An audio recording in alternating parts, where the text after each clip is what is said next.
하나님은 항상 내 곁에 계시고 내 삶을 주관하시는 전능하신 분이시기 때문에 우리는 힘들어할 필요가 없는데, 그런데 힘이 들어요. 무거워요.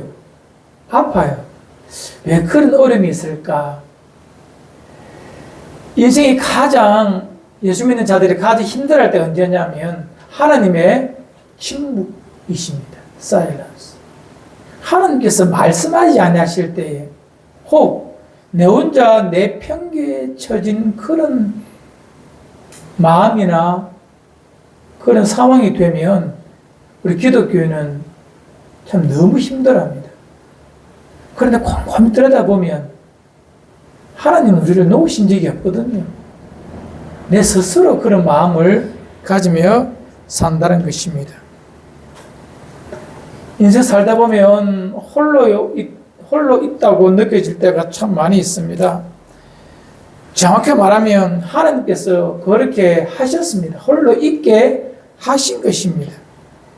사랑하는 이를 먼저 보내고 홀로 남게 될 때도 있고, 질병 때문에 내 혼자 침상에 누워서 참 힘든 시간들을 그렇게 긴 밤을 보낼 때도 있고, 경제적 큰 풍랑을 받아서 참 그 바람 앞에 홀로 서서 어떻게 할 수 없어 참으로 주저앉을 때도 있고, 혹은 주변에는 아무런 변화도 없고 늘 일상인데 문득 내 안에 내 혼자서 홀로 고립되어 있는 그런 느낌을 받을 때도 있습니다. 그것이 병도 아니고 잘못된 것도 아닙니다. 인생 그걸 다 느끼게 하신다는 것입니다. 하나님께서. 하나님 그 모든 것을 아신다고 말합니다. 오늘 읽지 않았지만 10편 39편 1절로 4절에 이런 말씀이 있습니다. 여호와여 주께서 나를 살펴보셨으므로 나를 아시나이다. 주께서 내가 안고 일었음을 아시고 멀리서도 나의 생각을 밝히 아시오며 함께해요 나의 모든 길과 내가 눕는 것을 살펴보셨으므로 나의 모든 행위를 익히 아시오니 여호와여 내 혀의 말을 알지 못하시는 것이 하나도 없으시니이다. 하나님은 모든 것 아십니다. 내 혀의 말까지도, 내 마음의 시름소리도, 나의 눈길조차도, 나의 생각과 사고조차도 그분은 다 아시는 분이십니다. 그런 그분께서 내가 홀로 있게 됨을 모르시겠습니까? 믿음의 눈으로 보면 그 모든 홀로 있게 하심도 하나님의 크신 섭리 속에 있습니다. 홀로 있다는 것, 자이든 타이든 하나님께서 모든 환경 속에서 나의 삶 속에 혼자 있다라고 느끼게 하시는 모든 것, 또는 물리적으로 혼자 있는 것, 그 모든 것조차 하나님의 섭리 속에 있음을 꼭 믿으시기를 바랍니다. 이것이 전제되어 있지 않으면 우리는 진짜 너무 엉터리로 신앙생활을 할 때가 있습니다. 홀로 있을 때에 우리는 조심해야 되고, 또는 홀로 있다는 것은 참 소중한 것입니다. 홀로 있다는 것 조심스러워야 됩니다. 두 번째, 소중한 것입니다. 조심해야 된다는 것은 인생은 홀로 있을 때 범죄하기 쉽습니다. 그가 믿음의 사람이라 할지라도 말입니다. 다윗이 인생이 가장 큰 범죄가 언제입니까? 그가 원수의 칼에 쫓길 때입니까? 홀로 광야에서 있을 때입니까? 아닙니다. 그가 가장 큰 인생의 죄를 지을 때는 모든 그의 백성들과 그의 군대가 전쟁터에 나가고 자기 혼자서 홀로 궁에 있을 때 범죄합니다. 왕으로서 그 궁에 있을 때에 모든 것 다 갖춘 왕으로, 그러나 혼자 아무도 보지 않을 그때에 다윗은 무너집니다. 그런 의미에서 홀로 있을 때 우리 믿음의 사람들은 조심해야 합니다. 또한 홀로 있을 때 소중하다는 것은 수많은 믿음의 사람들이 홀로 되었다고 느끼는 그 순간 하나님의 음성을 듣고 하나님의 위로와 말씀을 듣고 하나님의 일하심과 회복을 경험했기 때문에 홀로 있다는 것은 그런 의미에서 소중한 것입니다. 성도 여러분, 인생 살아갈 때 홀로 있을 때가, 홀로 될 때가, 홀로 남겨졌다고 홀로 내팽개쳐진 것처럼 그런 상황 속에 있을 때가 있습니다. 누구나 다 있어요. 그때 우리가 조심해야 되고 또한 그 시간을 소중히 여긴다면 홀로 있을 때가 참으로 유익합니다. 여러분, 고독이란 말 있지 않습니까? 고독은 어떻게 찾아와요? 밀물처럼 찾아오기도 하고 바람처럼 찾아옵니다. 갑자기 찾아오기도 합니다. 고독. 하지만 우리는 진리를 구하는 구도자들입니다. 이 진리를 구하는 자들에게 고독은 필요합니다. 극단적으로 말하면 자기 격리가 필요합니다. 홀로 서서 스스로 고독한 곳에서 하나님을 앙망하고 묵상한다면 그보다도 이 고독의 시간, 홀로 될 때를 아름답게 만들어가는 사람도 없겠지요. 오늘 함께 홀로 되었을 때 어떻게 살아가느냐를 성경에 있는 많은 인물들을 통하여, 말씀을 통하여 고독을 아름답게 만들어간 그런 믿음의 사람들을 함께 보기를 원합니다. 사람이 자기 혼자 있을 때 내가 누구인가를 느끼는 것과 여러 사람과 함께 있으면서 내가 누구인가를 느끼는 것은 사뭇 다릅니다. 여러 사람들 속에서 내가 누구인가가 확인되는 것, 인정받는 것, 내가 누구인가를 아는 것은 어쩌면 객관적이지만 나 자신을 썩을 수도 있는 부분이에요. 하지만 내가 홀로 있을 때 내가 누구인가를 영원하신 그분 앞에 확인받는다면 그것도 참으로 진실되고 바른 것일 것입니다. 후자, 하나님과 내가 함께하는, 그러나 세상 보기에는 혼자인 것처럼 보이는 그때를 어떻게 믿음으로 살아가야 될지를 함께 보기를 원합니다. 창세기 32장 보면 한 사람이 등장합니다. 야곱이라는 사람이 등장합니다. 그는 일가를 이루었습니다. 창세기 32장에서는요. 큰 때를 이룰 만큼, 큰 기업을 3개나 가지고 있을 만큼 부유한 사람이 되었습니다. 4명의 아내에 의해서 12명의 자녀를 낳았습니다. 물론 그때는 마지막 베냐민이 태어나지 않았지만 그 이제 고명딸 디나가 태어났기 때문에 그에게 12명의 자녀가 있는 다복한 아비였습니다. 하지만 그의 삶 속에 무너짐이 있습니다. 마음속에 있는 커다란 돌덩어리가 하나 있어요. 뭐냐면 자기의 삶을 자기 스스로 망가뜨려버린 자기의 탐욕이 만들어낸 슬픔이 있거든요. 형 에서에 대한 그 상처입니다. 그 상처 때문에 밤이면 양떼를 지킬 때면 사람들을 만날 때에도 그 무거운 짐은 사라지지가 않는 거예요. 이제 하나님의 음성을 따라 다시 고향으로 돌아왔습니다. 하지만 그 문제는 하나도 해결되지 않았어요. 창세기 32장 23절 상반절에 보면 이런 말씀이 있습니다. 24절도 보면 그들을 인도하여 시내를 건너가게 하며 그의 소주도 건너가게 하고 야곱은 홀로 남았더니 자기의 돈, 자기의 자녀들, 자기의 기업들, 사람들 다 강 건너 보내고 홀로 남았습니다. 홀로 해결해야 될 문제거든요. 이것은 제3자가 해결해 줄 수 있는 부분이 못 됩니다. 이 아픔의 원인이 나로 말미암았기 때문에 내 속에서 해결이 되지 아니하면 그는 살 수가 없어요. 하나님은 홀로 남아있는 야곱을 찾아오십니다. 여러분, 구약 성경은 하나님이 찾아오시는 하나님이세요. 신약 성경은 어떤 하나님? 죽어주시는 하나님이세요. 하나님은 홀로 된 야곱을 찾아오셔서 그를 만나 주십니다. 그리고 그의 탐욕을 끼워 부숴버리십니다. 그의 삶 속을, 그의 삶을 부정하도록 그의 모든 것을 망가뜨리십니다. 그 상징적 의미가 씨름을 통하여 그의 환도뼈를 부숴버리십니다. 인간이 바로 설 수 있는 그 부분의 뼈를 망가뜨리십니다. 그리고 야곱에게 항복 선언을 받아내시며 하나님이 아니면 내 인생 아무것도 아님을 아시고 그에게 이스라엘로 다시 새롭게 하시는 야곱 강가의 은혜가 홀로 남았을 때 이루어집니다.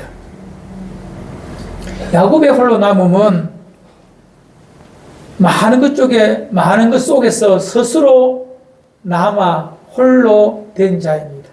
군중 속에 홀로 된 자입니다. 다 있어요. 재산도 있고 자녀도 있고 사람도 다 있어요. 하지만 홀로 되었습니다. 홀로 되게 하셨습니다.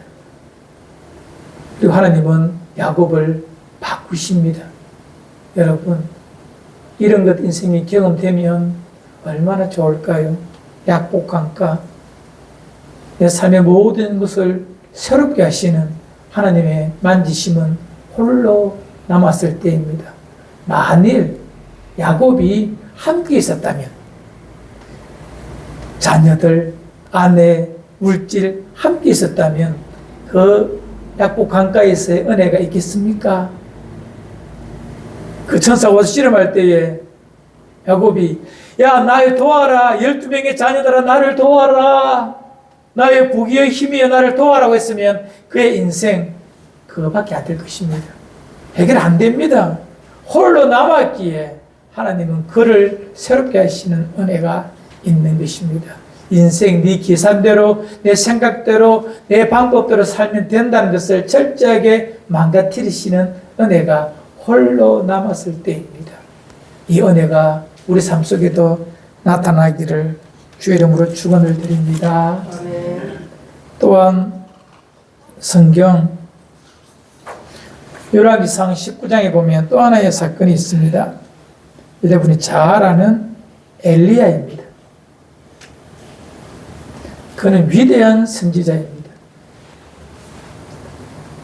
참으로 하나님께서 그 악한 아합 시대에, 죄악이 관영하는 그 시대에 엘리야를 부르시고 그의 힘 주시면서 엘리야 낭망하지 마라. 아직 이곳에는 바알에게 무릎 꿇지 아니한 하나님의 백성 의인이 7,000명을 내가 남겨두었어. 힘내, 이렇게 말합니다. 그는 다 힘을 다하여서 하나님 은혜 가운데 우상을 망가뜨립니다. 부서뜨립니다. 바알과 아세라상 850명과 함께 대적하여 갈멜산에서 하나님의 불을 내려 다 멸하시고 그 땅을 새롭게 하고 3년 6개월 동안 비도 오지 않다는 그 땅에 비를 내리는 하나님의 위대한 사역을 감당했던 그 엘리야, 그 위대한 사역자가 하루아침에 홀로 됩니다. 망가집니다. 무너집니다. 낙심합니다. 왠지 아십니까? 한 여자의 말 때문입니다. 읽어드리죠. 열왕기상 19장 2절에 있는데 내가 내일, 이세벨이란 여자의 말입니다. 내가 내일 이맘때에는 반드시 내 생명을 저 사람들 중에 한 사람 생명 같게 하리라. 그렇게 하지 않으면 신들이 내게 벌 위에 벌을 내림이 마땅한지라 한지라. 왕의 아내인 이 이세벨이 자기의 척근들과 자기의 신들을 무너뜨리고 망가뜨린 이 엘리야를 향하여서 눈에 도끼를 가지고 저주하며 니네 딱 죽인다, 이런 말을 듣습니다. 저는 이럴 때 느끼는 것이 뭐냐면 사람 참 연약하다. 사람은 위대하지만 대단하지만 연약하다는 것입니다. 한 여자의 말에 속절없이 사람은 무너져 버립니다. 이것이 사람입니다. 대단해 보이죠. 위대한 일을 해놓은 사람들처럼 보이지만 그 또한 인생이라 아주 작은 소리 하나에 그의 마음은 무너져 버립니다. 그리고 저 멀리 도망을 갑니다. 북쪽에서 남으로 유다를 지나서 저 브엘세바까지 저 남쪽으로 도망을 가버립니다. 그리고 따라오던 사환도 남겨놓고 하루길 걸어서 더 밑으로 도망갑니다. 로뎀나무 아래에서 그는 앉아서 죽기를 바랍니다. 여러분, 그곳에 아무도 없습니다. 이세벨도 없고 그 보낸 창도 없고 아무것도 없어요. 그냥 낙심하여 그렇게 삶을 절망하고 있다는 것입니다. 인생 이럴 때가 있습니다. 홀로 될 때가 있습니다. 쫓겨서 홀로 될 때가 있다는 거예요. 하나님은 그를 더 깊은 곳으로 보내시죠. 호렙산으로 보내시고 그 호렙산에 있는 조그마한 동굴로 이 엘리야를 보내십니다. 굴로 보냈다는 것은 무엇입니까? 서울입니다. 땅 끝입니다. 아무것도 할 수 없는 그곳으로 엘리야를 보내십니다. 거기서 뭐 하라고요? 도망가라 숨으라고? 더 꽁꽁 숨으라고? 아닙니다. 홀로 된 그곳에서 엘리야에게 말씀을 주시기 위해서입니다. 그곳에서 하나님의 세미한 음성을 듣도록 하기 위해서입니다. 우리 이 본문을 잘 알고 있습니다. 읽어드리죠. 요한계시록 19장 11절 12절 엘리야가 하나님의 음성을 듣는 사건입니다. 여호와께서 이르시되 너는 나가서 여호와 앞에서 산에 서라 하시더니 여호와께서 지나가시는데 여호와 앞에 크고 강한 바람이 산을 가르고 바위를 부수나 바람 가운데에 여호와께서 계시지 아니하며 바람 위에 지진이 있으나 지진 가운데에서도 여호와께서 계시지 아니하며 함께 합시다. 12절 또 지진 위에 불이 있으나 불 가운데도 여호와께서 계시지 아니하더니 불 후에 세미한 소리가 있는지라. 하나님께서 엘리야를 만나 주시는 이 모습을 너무나 구체적으로 성경에 기록합니다. 왜 이렇게 기록한지 아십니까? 엘리야에게 필요한 것은 하늘로 불로 내리는 그 하나님의 위대하심이 아닙니다. 이미 경험해 보았잖아요. 얼마 전에 갈멜산에서. 엘리야에게 필요한 것은 그 심령 깊은 곳에서 울려나는 세미한 하나님의 음성이 엘리야에게 필요했기 때문에 하나님은 그를 몰아 남쪽으로 몰아 호렙산의 저 동굴 속에 땅 속에서 그를 만나 주시지 않습니까? 하나님이 나를 경상도 버전으로 구독가 보내서 쫓아보내서 저 인생 소울 같은 그 무덤 같은 그런 곳에 있게 하실 그때에 낙망하지 말고 스스로 죽겠다 하지 말고 하나님의 세미한 음성을 들으려고 귀를 쫑긋 세우십시오. 거기서 엘리야는 주의 음성을 듣게 되고 자기가 왜 두려워하는지 무엇을 무서워하는지를 알게 됩니다. 이세벨 그 여자의 말 아무것도 아니라는 것을 하나님의 세미한 음성을 소리를 듣고 확인하게 되는 것입니다. 다시 힘을 얻어 올라가서 하나님의 위대한 사역을 감당하지 않습니까? 왕들을 세우고 사람을 세워서 하나님의 위대한 사역을 다시 시작하지 않습니까? 하나님께서 홀로 있게 하실 때에 세상 환경을 통하여 나를 더욱더 홀로 있게 하실 그때에 쫓겨서 그렇게 하게 하실 때에 여러분 귀를 열어서 하나님의 세미한 음성을 듣는 그 장소가 호렙산의 그 동굴이 여러분들의 삶이 되기를 바랍니다. 아멘. 말씀을 처음으로 돌아갑니다. 여러분 인생 홀로 있으면 많은 사람 무너져 버립니다. 하나님의 침묵이 있어 하나님께서 말씀하지 않는 것처럼 두려워서 삶을 포기해버립니다. 이 황망한 땅에 내가 내팽개쳐진 것처럼 어떤 실존주의 철학자의 말처럼 내가 이 세상에 내팽개쳐진 토해진 그런 존재처럼 여러분들 느껴질 때가 있습니까? 조심하십시오.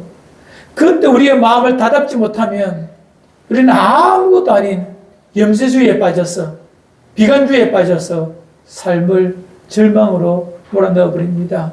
우리는 종종 그가 교회 다닌다고 하지만 삶을 극단으로 맞춰버리는 사람들을 특히 연예인들을 TV에서 종종 볼 때가 있지요. 왜 그런지 아십니까? 화려한 그의 삶에 갑자기 홀로 되었다고 느낄 그때에 하나님의 음성을 들으려고 하지 않냐고 왜 나를 그렇게 홀로 되게 하시는지에 대한 하나님 앞에 단독자로 서지 않냐고 내팽개쳐진 자기의 현실이 무거워서 두려워서 무거워서 삶을 놓아버리잖아요. 기독교인들이라고 말하는 사람이라면 홀로 있게 하실 하나님의 섭리를 이해하고 그때 어떻게 하자고요? 조심하고 소중히 여겨야 합니다. 한번 따라합시다. 홀로 될 때 조심하고 소중히 여기자. 저 분명히 말씀 드렸습니다. 인생 살다 보면 홀로 될 때가 있다니까요. 옆에 아내가 누워도 남편이 누워도 자녀가 뛰어놀아도 홀로의 됨을 느낄 때가 있다니까요. 그런데 뭐 해라고요? 조심하고 소중히 쉬십시오. 소중히 그때가 언제냐고? 하나님이 약복 강가에서 내 삶을 새롭게 하실 그때에.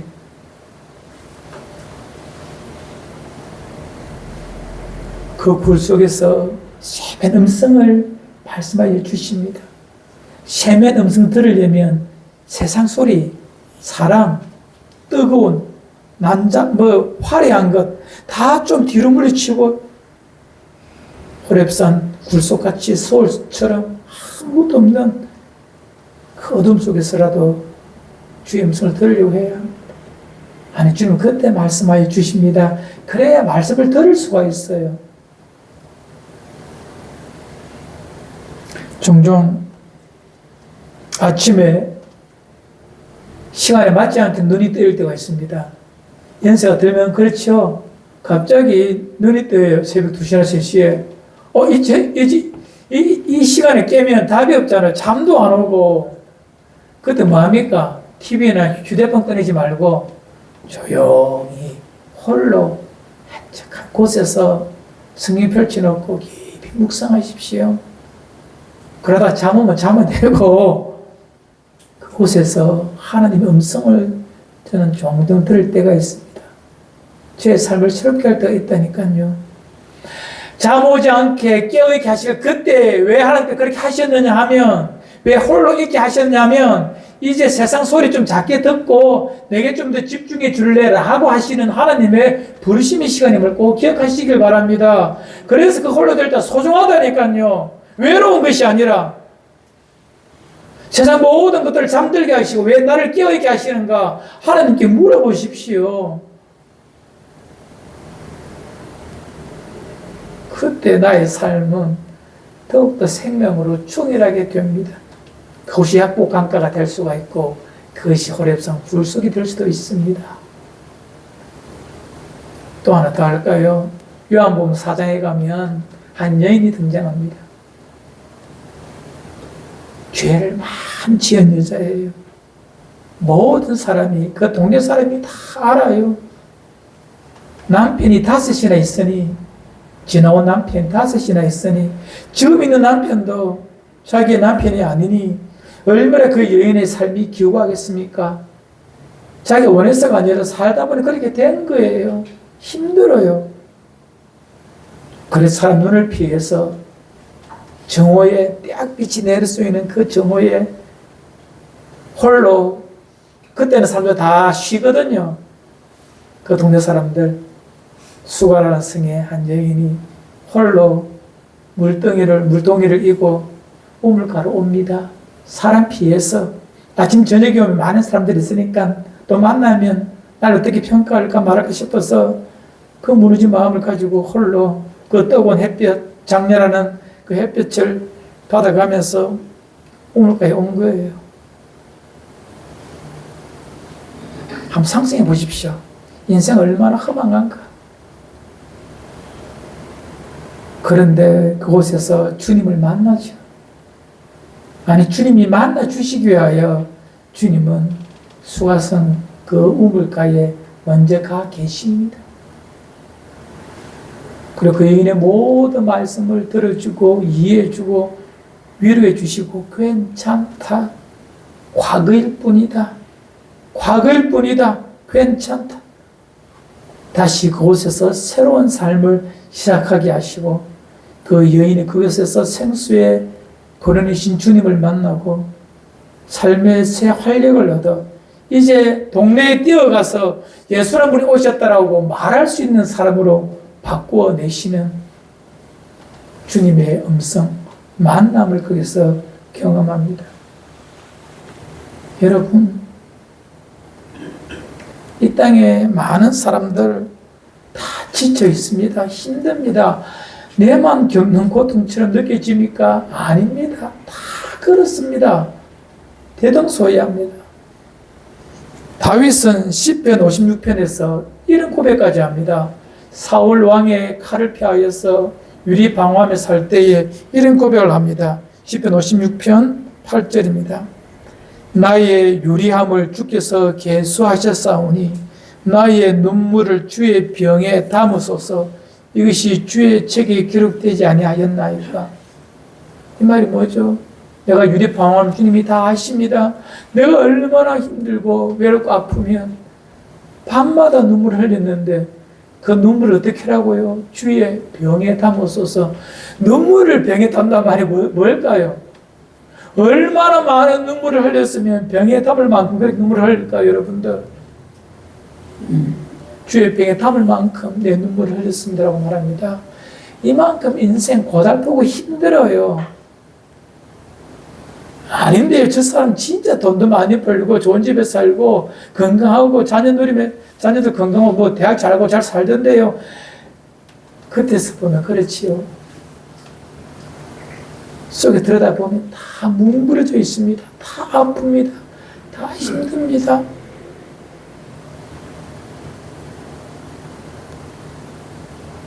해운대 센텀시티라든지 이런 데 사는 사람들 보면 뭐 평당 4천만 원, 5천만 원짜리 집에 뭐 집이 한 30억, 40억 되는 그런 사람 사는 거 보니까 와, 쉽지요. 가봐도 마음이 무너지고 속이 썩어 있고요. 철길에 200만짜리 혼자 누우면 딱 차는 그 달서방에 살아도 똑같습니다, 여러분.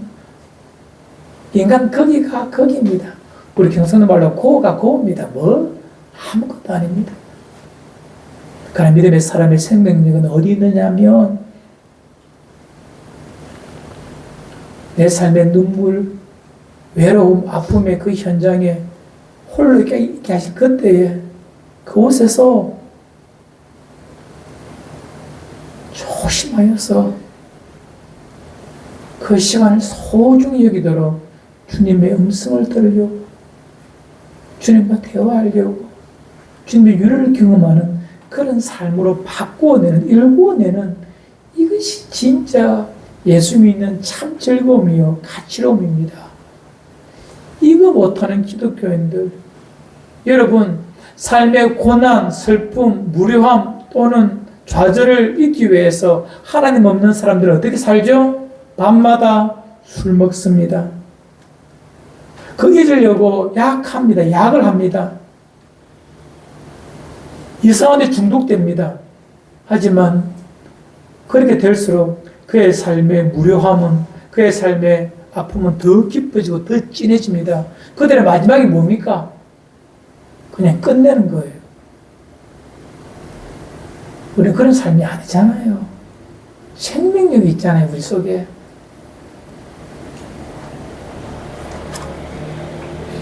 말씀을 정리합니다. 혹 일상의 바쁜 중에 이렇게 우리 예배 드릴 수도 있어요. 저는 한 주간 정신없이 일 때문에 바빴을 수도 있어요. 괜찮아요. 그런 사람은 더욱더 의도적으로 자기 자신을 격려할 필요가 있습니다. 세상이나 삶에 분주하면서 스스로 고독을 만들어낼 필요도 있습니다. 혹은 주께서 환경 속에서 나를 고독함으로 밀어내셨습니까? 거기에 나를 두셨습니까? 조심하시고 그곳에서 소중히 여기시면 됩니다. 하나님의 음성을 들으려고, 하나님을 만나려고, 내 인생의 슬픔을 그분 앞에 다 토로하는 그런 시간으로 여러분 만들어내시면 됩니다. 약복강가가 되든 호레수산 동굴이 되든 수가성의 우물이 되든 그곳에서 주님을 만나면 그의 인생, 세상 사람들 알 수 없는 생명으로 새롭게 살아갈 수가 있습니다. 고난 앞에 하나님 침묵한다, 그런 것 없습니다. 하나님은 다 아십니다. 고난의 현장에도 침묵의 순간에도 하나님은 늘 내 곁에서 나를 아시고 내 곁에서 말씀하고 내 곁에서 말씀을 듣고자 하신 분이 우리 주님이십니다. 홀로 있게 하실 때에, 홀로 되었다고 느껴질 그때에 조심하시고 소중히 여러분의 시간을 생명으로 일구어가는 여러분과 저가 되기를 주의 이름으로 축원을 드립니다.